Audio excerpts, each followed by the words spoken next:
How comes as black people, we define things that kill us as having a good time? Since when did the drinking become having fun? Having random sex, having fun. Eating junk, having fun. Dancing the whole weekend, having fun. Watching television for hours, as having fun. How comes, who gave us this as our only way of having fun? Have you ever asked yourself, who gave you your desires? Who defines what fun is for you? And how can it be fun if it is killing you? My message today is easy. You have to stop killing yourself. Because if one of you or somebody you know commits suicide, as a community, of course we get concerned and we all come together to ask, why did he do that? When somebody takes their life now, it's always a point of concern. But nobody is doing anything about the millions of us that are killing themselves slowly. How many of your friends do you know that don't exercise? How many of your friends do you know that are constantly drinking?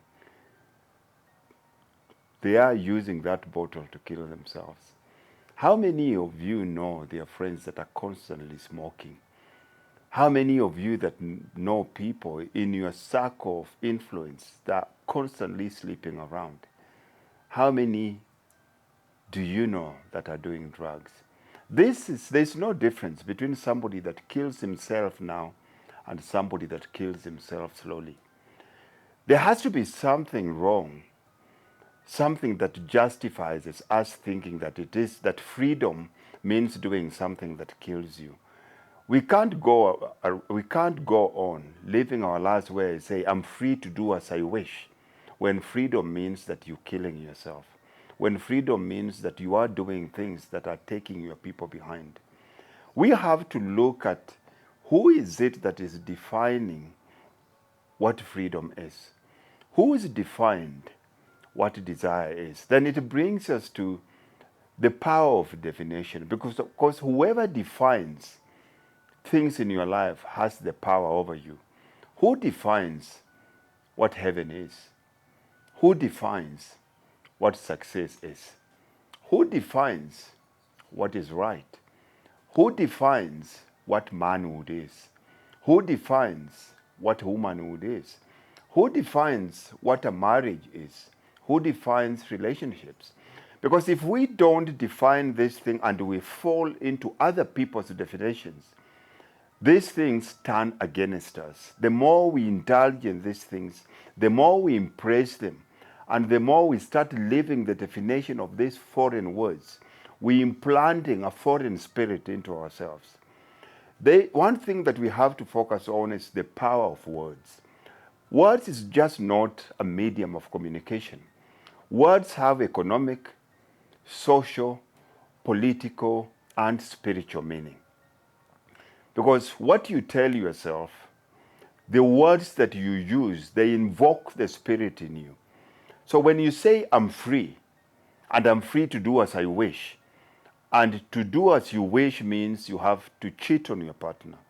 To do as you wish means that you have to drink Friday, Saturday, Sunday. To do as you wish means that you have to get yourself into debt to define success, to get a BMW, wear a Louis Vuitton, walk around in Nikes, use an iPhone, but you are in debt, but I'm doing as I want because I'm free, then there's something very wrong with the definition of your meaning.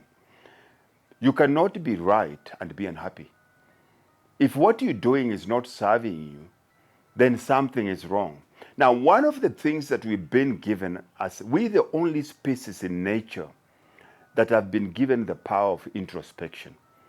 Any area in your life where you're struggling, it means there are natural divine laws, universal laws that you're breaking. But as human beings, you can look back at your life and see where you went wrong. Where you are right now is only an effect of a step that you took back there. You can go back and you can fix it. Now, look at nature. Nature does make mistakes. You've seen animals in the world that are gay. Nature does make mistakes. You've seen things like tsunami. But one thing that nature does is it will always live up to its integrity. Nature will always go back and fix the wrong that it made. It will always self-correct. It will always autocorrect. But as human beings, unfortunately, we keep on doing more of what we know is not serving us. And we as black men, we need to introspect. We need to start asking ourselves, we have to take back our power of definition. We need to start defining, what does it mean to be a black man? What does it mean to be a husband?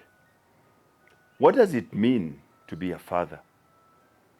What does it mean to be a leader? What does it mean to be a son? Because until we redefine those, if we keep on imposing other people's definition, the proof is in the pudding.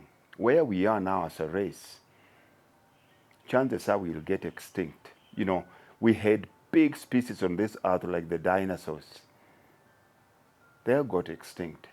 History shows us that people get eradicated, and we can get eradicated. And you can see this when you look at futuristic movies.